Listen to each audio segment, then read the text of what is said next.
You have this trust relationship because you've done all this research, giving you all this feedback and all this analysis, and then comes back, yeah, work with one of these three. Here's their phone numbers. Here's people to talk to. You feel like you're getting a recommendation from a trusted friend. And if you're not on that list, you could be invisible. So companies need to be aware of what's happening and how quickly this is changing. Welcome to Connect to Market. I'm Casey Cheshire. Join us as we learn from marketing leaders who are driving founder-led growth. We're sponsored by Ringmaster, building B2B podcasts and communities to reconnect you with your audience. All right, the microphones are polished. We're sounding good. I'm excited to introduce my guest today.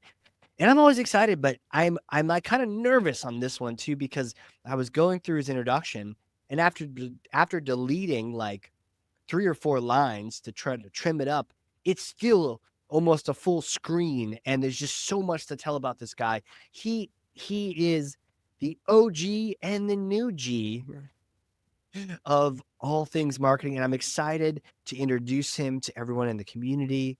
Well, who is he, Casey? Serial entrepreneur, a marketing leader, a marketing thought leader for thought leaders, a strategic powerhouse. He's also an author, a podcast host, and I would just add, all-around good guy. He has some real cool expertise we're going to dig in today. We're going to crack into that expertise, GEO, content, SEO, all things web. Do you know he founded one of the very first web design development firms in the entire country? There's the OG, but the new G is here too, because not only did he write a book called Digital Marketing in the Zone. I mean, come on, get in the zone. But today, on this glorious day of October the 8th, he has actually released a new book called The 100X Entrepreneur. Because really, we're all entrepreneurs, and we got to have that mindset. And we're gonna get into these strategies. We're gonna get into these things today. But without further ado, who is this guy? Host of the Marketing in the Now podcast, founder and CEO of Nowspeed, David Reske. Welcome to the show. Casey, great to be here. And thanks for that really warm introduction. I really appreciate it. I take a breath after that. Man, you're a busy guy, and you've done things, and you're still doing things. It's not like, oh yeah, back in the day he was the high school football guy. He's like, and you're still that. You're going out there doing new things, pushing new boundaries. So, man, I'm excited to have you on here. Thanks. Yeah. So I always like to say innovation is one of my core values, and I like to keep inventing stuff. So it's a lot of fun. We're going to talk about some of that today, I hope. Oh, man, innovation is a core value. Let's go. I like that. Well, in order to do this very first question, we always start the show with, I need to put on my giant blue foam finger. Man, where do I get one of those? Oh, we're actually going to send you one. You don't even know this. What is the one thing that marketers need to do in order to connect to their market? Wow, such a big question. And, you could tackle that question from a whole bunch of perspectives. I mean, there's strategy, there's research, there's insight, there's messaging, there's all kinds of marketing tactics. But I think today, the most urgent thing marketers need to be thinking about is how they're showing up in the LLMs, ChatGPT and Claude and in these new AI tools. Because, the tactics that were working in the past around SEO and websites and content, it's changed. And marketers really need to be cognizant of what's happening with the LLMs. There's so many times, we actually just had this for our own firm, for Nowspeed. We had a sales call with a new prospect this week. And you always ask, right? So, how did you hear about us? And the person said, well, I asked ChatGPT for the top digital marketing agencies in this particular category, and they recommended you. And that's happening all across the board. And so, marketers need to be thinking about how to connect with their customers on the LLMs, making themselves visible. And a lot of that's around creating great content, answering questions, building their business authority. And we could talk a lot more about that. But I'd say that's probably the most urgent thing marketers need to be thinking about right now. Strategically, they need to be thinking about, the core needs of the customer, understand, how to connect with that, the core demand, make sure that they've got the product that the customers want, all those core things. but making sure that they're showing up strategically in the LLMs is a key piece. Right, because you can't connect if you didn't even get an at bat, right? If your name didn't come up in that AI response, man, they wouldn't have reached out to you. So you wouldn't even have known, right? Yeah, exactly. And you can think about this from your own personal experience. If you're traveling, you might say, go into ChatGPT and say, "Hey, can you recommend a great Italian restaurant in the Faneuil Hall area of Boston?" Right? You might say that, and it's going to give you two or three responses. But what if you're number four, or five, or six? How do you get in there? So that's a key issue for many marketers, because if you're not in that recommended set, and in the past, right, with a regular Google search, you could kind of go beyond that. You could be looking at, a screen, and you could look at the top 10, you could look at the top 20, you can kind of go deeper. But with ChatGPT, when it tells you that what the top three are, you believe it and you go with it. You do, because it gives you some words. I just said, hey, can you recommend a great Italian restaurant in the north end of Boston? And if you're listening to this and you're not from Boston, if you ever get a chance to come to Boston, definitely have Italian in the north end of Boston. And it gave me Carmelina's, and it gave me the Daily Catch. I believe I know about Carmelina's, but I didn't know about the Daily Catch, and that's it. I didn't Wow. tell it how many.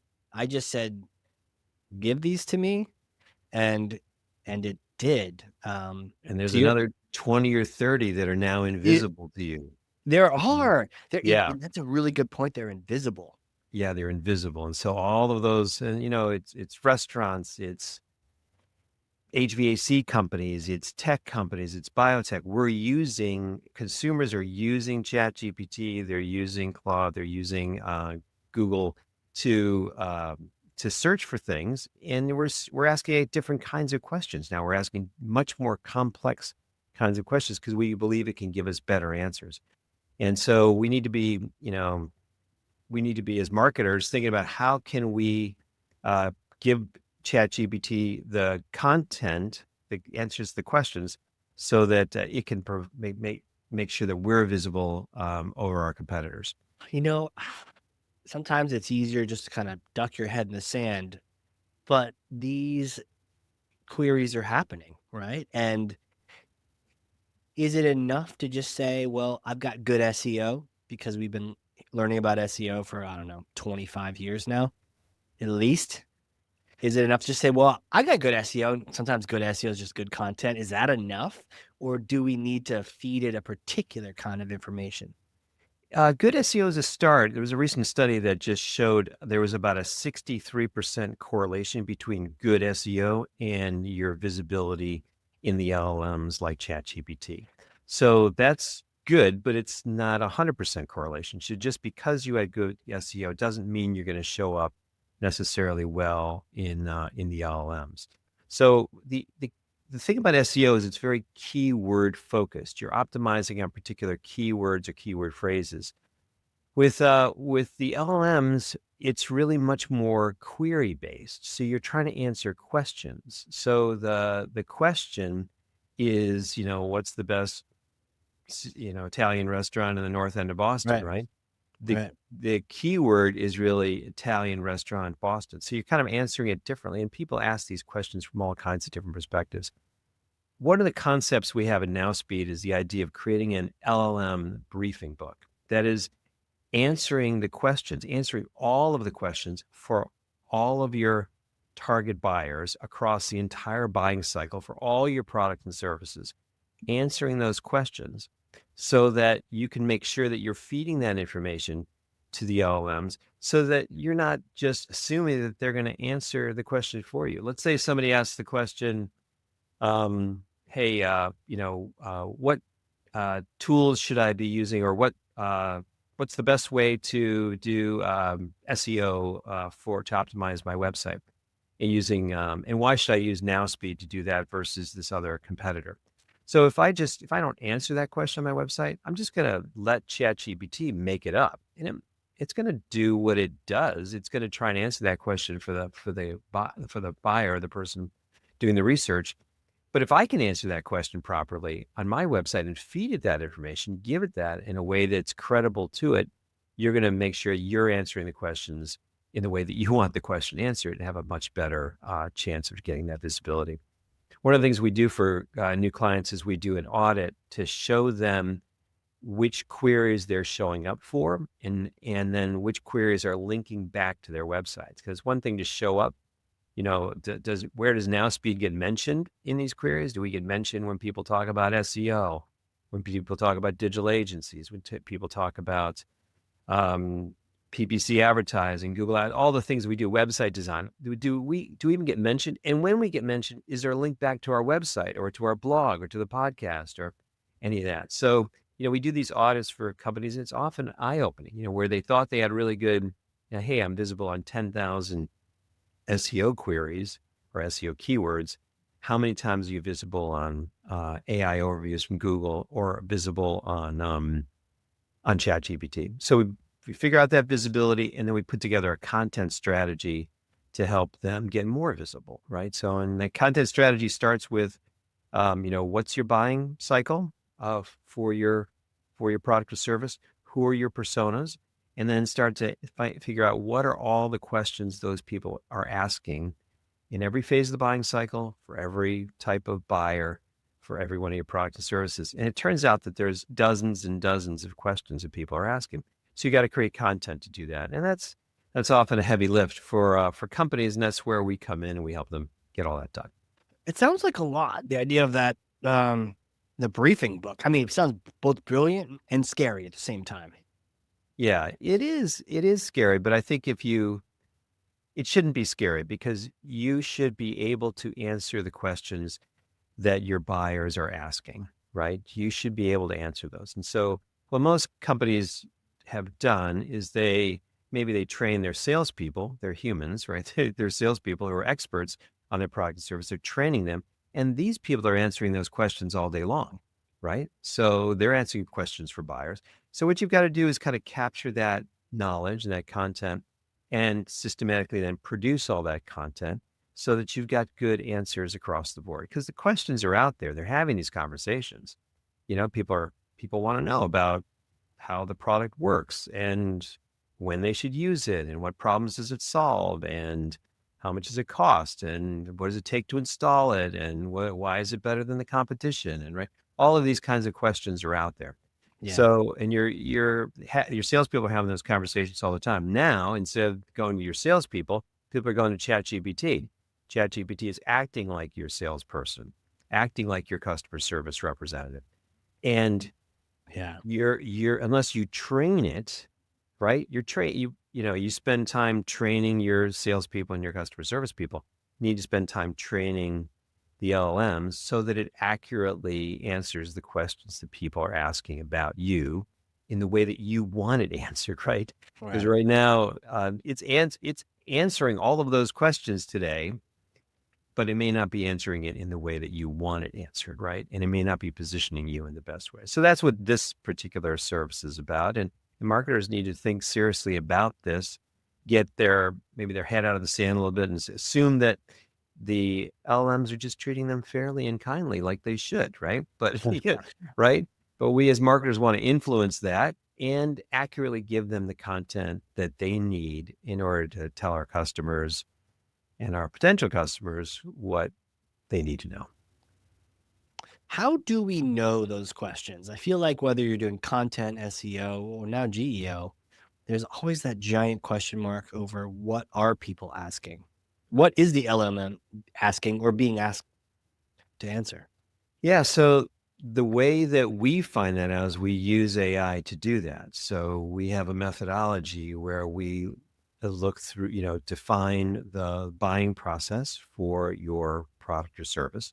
And then we look at all the personas. Who are the buyers? What is the economic buyer? In a B2B sense, you got the economic buyer, the user buyer, and the financial buyer classically. So they're all kind of asking different questions. The CFO is asking a different kind of question, in the early stage of the buying process than the user buyer for that. So you got buyer types, you got a buyer's journey, you got different products and services, and then you got issues, right? So you've got, if you're a cybersecurity company, there's issues about risk and issues about technology and an issue about technology adoption. So there's industry issues, industry topics. So you got to basically blend all that together and then turn that into what we call a content map, which is, what are all the questions across the buying cycle for every persona, for every product and service. And then once you've got the content map, then you've got to start to put together content briefs, start writing the content. So that's the next phase. But once you have all that content, you've got really a way to educate educate the LLMs. But you're also educating, once you put all that content out there, humans can use that, your salespeople can use that. You've got a great resource, and that's going to serve an SEO purpose as well as a GEO purpose. Does it need to be written in Sanskrit, to be consumed by the AI? Sanskrit is the preferred language, yes. Yeah. The funny thing is you probably could, I hadn't thought about this, but you probably could write it in almost any language and it would be fine. I naturally think about English because that's my first language, but no, they're actually pretty good at crawling websites. They're getting better. So it's not perfect. So you want to make sure that content is structured in a certain kind of way. Summarize the top bullets. It's so funny, like some of the LLMs are not that great at doing deep crawls of content the way Google is. And so it's better to give it a highlighted summary of the content because it doesn't always go so deep. So there are ways of structuring that content and adding video, adding audio, adding other pieces of content are better. You will think about it more highly if it's a well-produced piece of content rather than just a straight block of text. So for the person listening to this, marketing leader, they're like, okay, and if hopefully they're like me where I'm like, okay, I cannot bury my head in the sand like I did with New Kids on the Block. I must embrace the change, understand what's going on. We don't want to be like our parents who were like, what's this internet thing, right? So we got to embrace this. Where do they start? Well, they start by, I think if you're at the very beginning, and few of us are anymore. So people are using products like ChatGPT and Google AI overviews. So we're all using, right now, the latest stat I saw was that 700 million people are using ChatGPT on a weekly basis. So the first place is start using it yourself and understand the power of what it can do and how it works. And then, the next step is, you can engage a firm like ours to do an audit. So, it's one thing to just do a couple searches and say, hey, tell me about Nowspeed, ChatGPT, and, you get a little bit of data. But if you do an audit with a professional firm like ours, what the audit does is it does a whole series of queries on a whole series of topics related to your product and services. And it does it in multiple ways. So it doesn't just give you the biased view that you might do. So if you, Casey, search for information about your company, it's going to tell you about it in a certain way. So the audit kind of goes in it does a more generic set of searches, and it tells you how visible you are and on what kind of queries. So that kind of gives you a starting place, and it might say, oh, you're visible in 6 different queries. And there's 3 different links back to your website. So it kind of gives you that. It gives you a starting place. And then you do this whole process I've talked about creating content, publishing content, getting that out there. And then you start to measure, at least on a monthly basis, what the impact of that is. Are we seeing more visibility and then ultimately more traffic to our website? One of the challenges in this space is that in SEO, we measure the impact of SEO by we could see visibility, and then we could also see traffic to the website because everybody clicked to the, on the search, and then often we can see leads or sales as a result of that. The funny thing about the LLMs is there's a phenomenon of the 0-click search. So you go to ChatGPT, you do your search for, cybersecurity company or whatever you're searching for. You do that search and it answers the question. There's no need to go any further because it's already answering the question. So it might tell you about, the product or service. My son, interestingly enough, just bought a car. Okay. So he did a lot of his research and he ended up buying a Toyota RAV4, an upgrade, by the way, because he looked at safety, at crash statistics through ChatGPT versus the Toyota Corolla he was going to buy.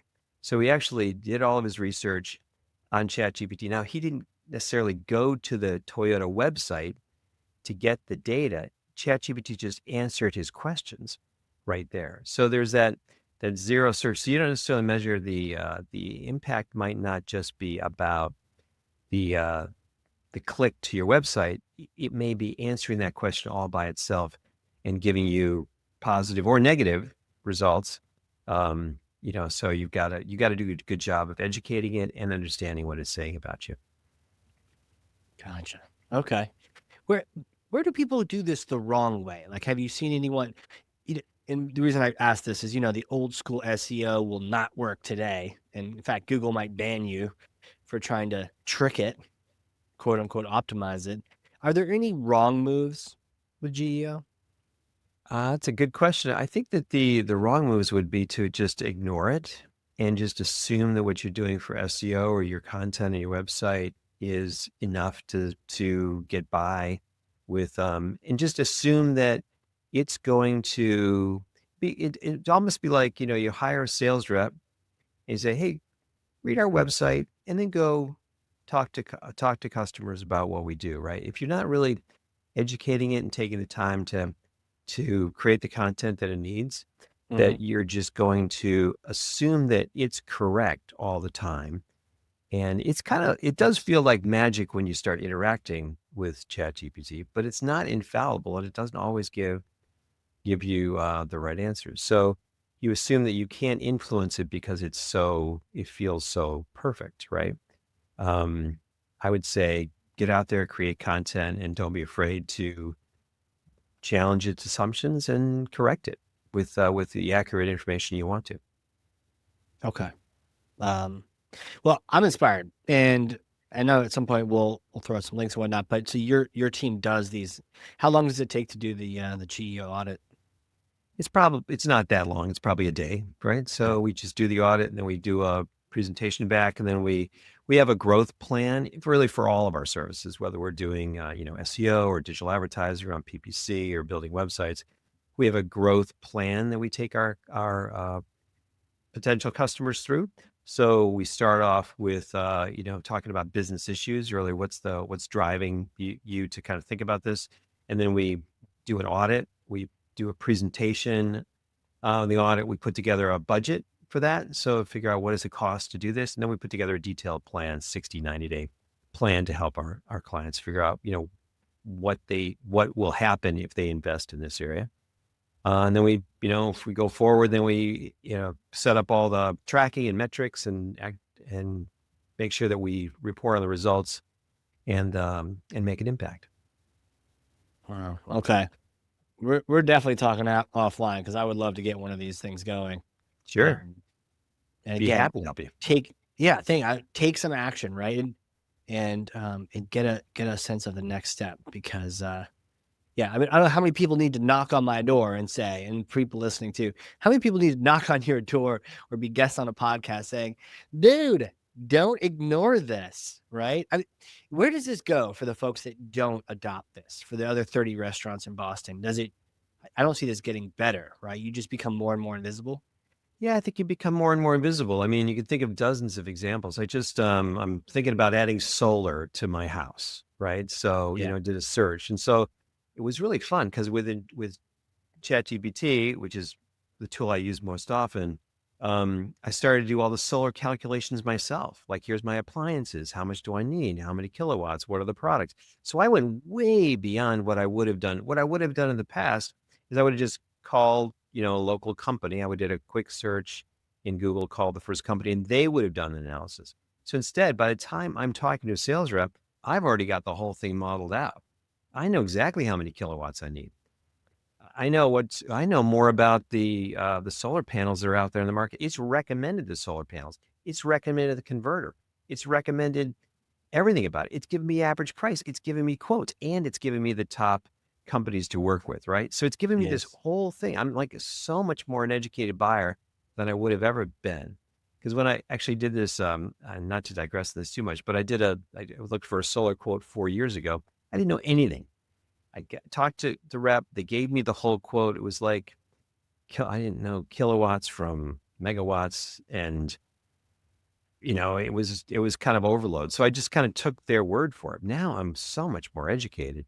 I know exactly what I'm looking for. So anyway, you're going to look for a much more educated buyer, but it's also going to recommend the solar companies I should work with. And if you're not on that list, I totally trust ChatGPT because I just did this whole analysis, and it's going to say, hey, work with these three guys, right? Right. Hey, go to this restaurant, right? Yeah. Like, yeah. If Man. you're the fourth, fifth, or sixth guy, like, you're kind of out of luck.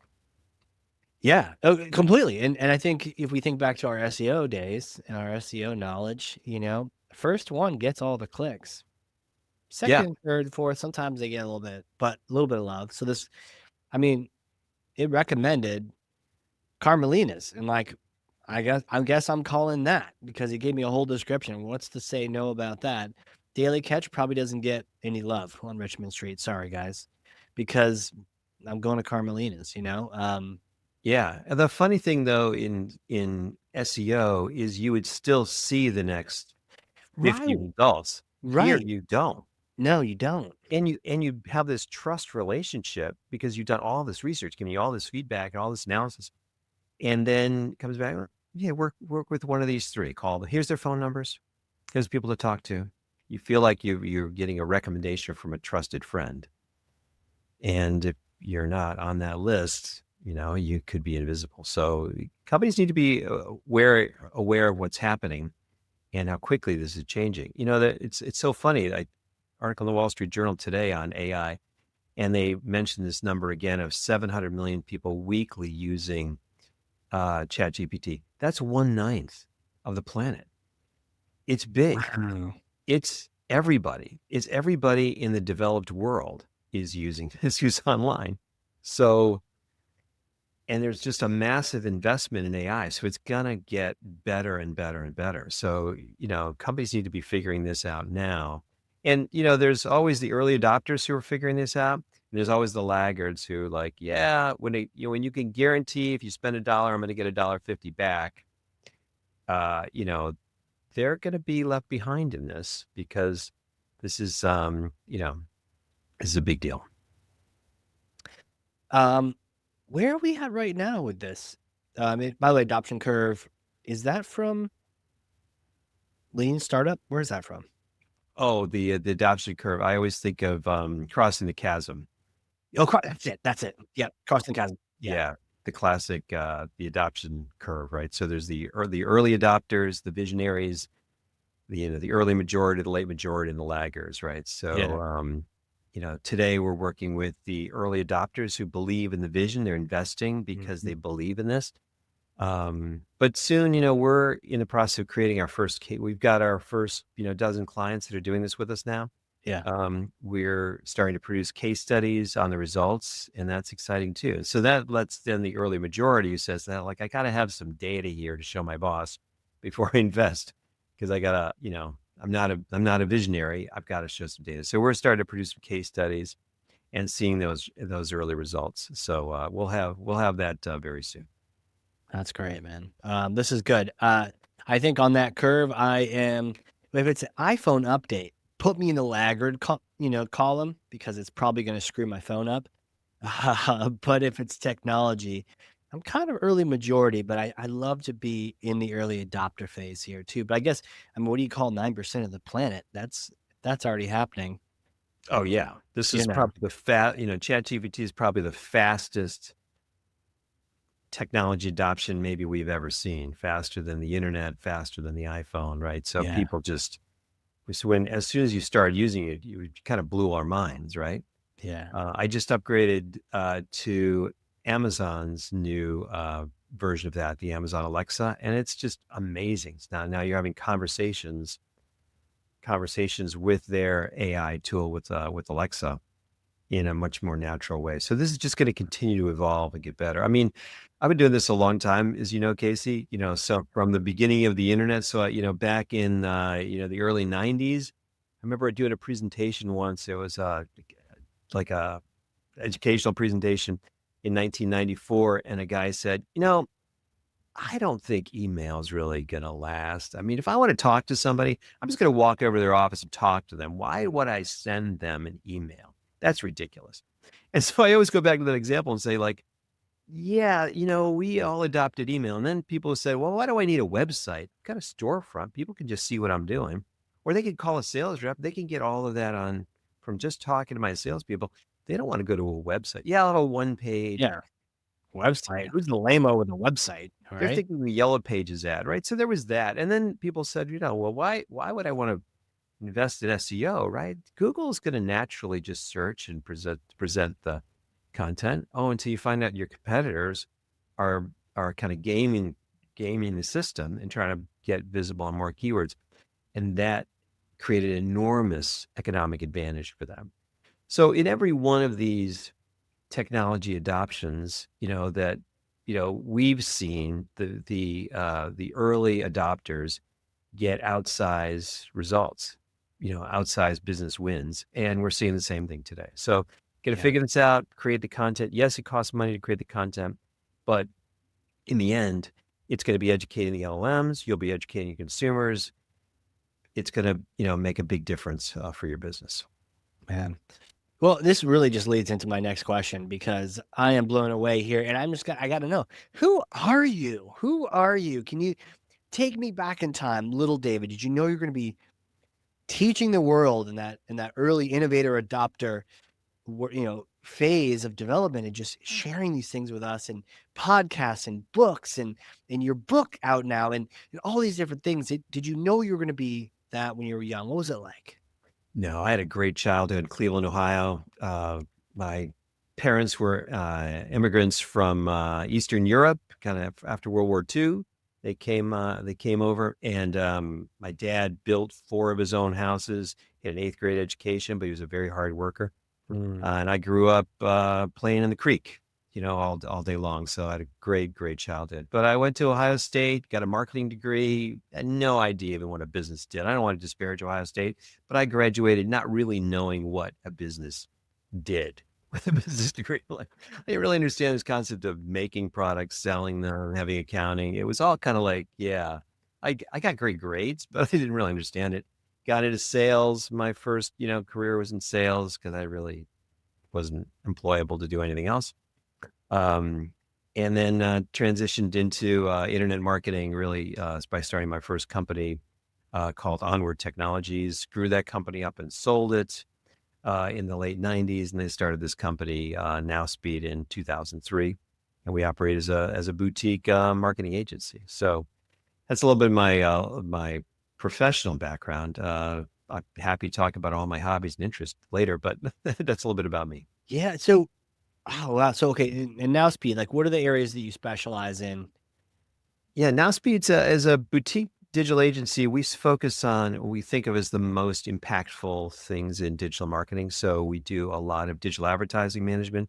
So helping people optimize like PPC, LinkedIn ads, Facebook ads, Instagram ads, really making sure that those are effective. So we've got a really effective team that uses those tools to build pipeline, mainly for B2B companies rather than just visibility or traffic or leads. We're really a pipeline focused company.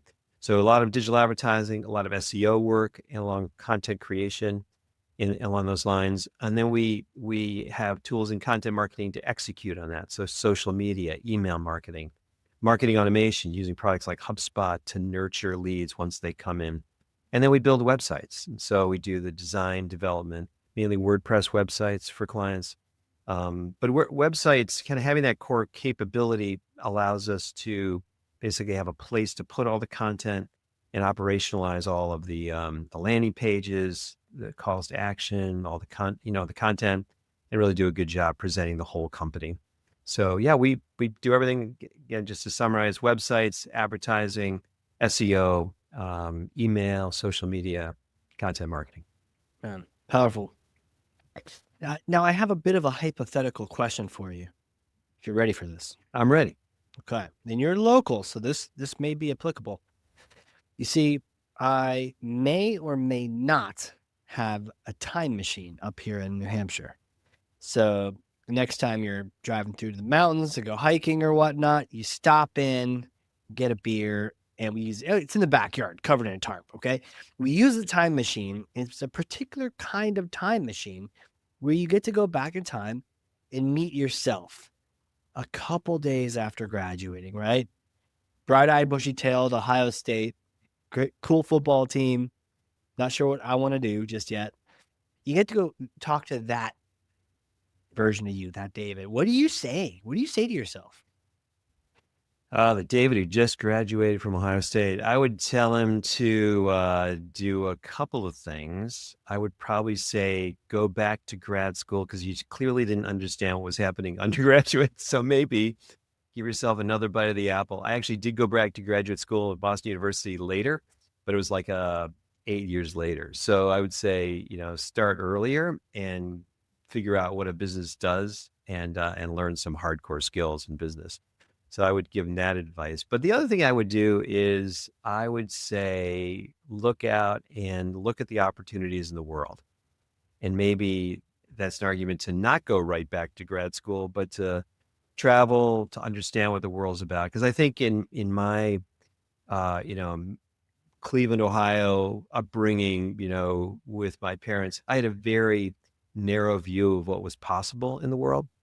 And I think, I look at what my children have experienced and the opportunities that they've had, maybe because of the travel and other things that I've been able to show them. I wish I'd had that opportunity to kind of see what was possible in other industries, like in financial services or in other countries or in, manufacturing. So what are big companies doing? What are small companies doing? What's happening in innovation? What's happening in tech back then? I was fortunate that I got into what I thought of as computers when I graduated from college. So kind of Yeah. getting into computers was a good thing. But I had no idea how big that was going to be. Right. And so how that was going to change the world and in all those different ways. So I think, taking some time, think deeper, look broader, and understand what's happening in the world before you commit to a single path, right? But you do have to commit. You have to kind of learn to do something. And I had a lot of luck, a lot of fortunate things happen to me, which was amazing. But I wish I'd looked a little broader about the opportunities.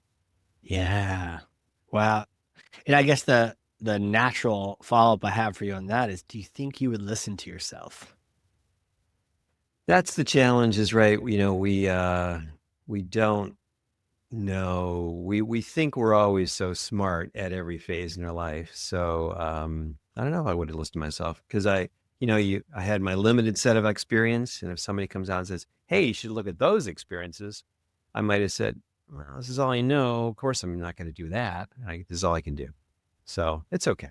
I think we grow and learn one step at a time, and I think that core value of innovation that I talked about was part of my life back then. I mean, I did a lot. I've done a lot of interesting things in my life. I actually have a list of a lot of the interesting things. I call it my 100 list of like 100 interesting activities, or I call it a bucket list of things that I've Yeah. already done, that I feel good about. And I want to continue having new experiences. So I think, some people figure it out at 22.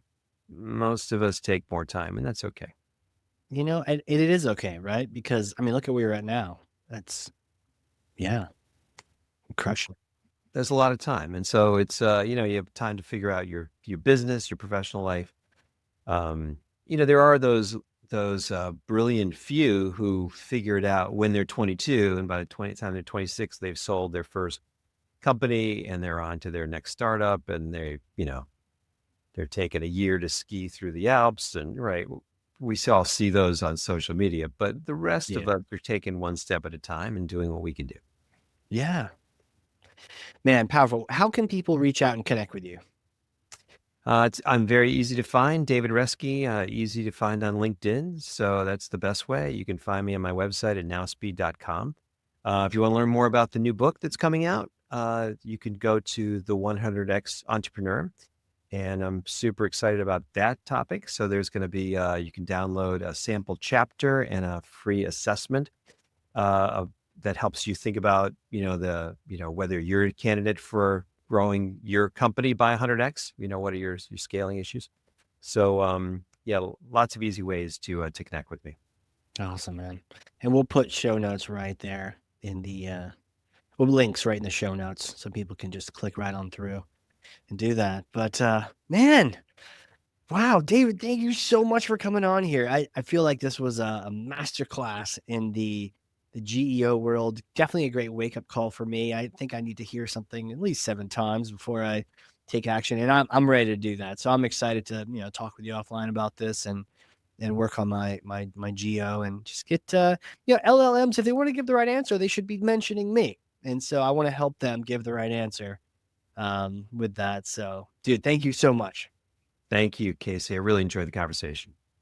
And for those listening, if you learned something, and I freaking know you did, because I literally have 2 pages of notes over here, front and back, then share this episode with 1 person, 3 people, 9,000 is cool. But even 1 person, who needs to hear this?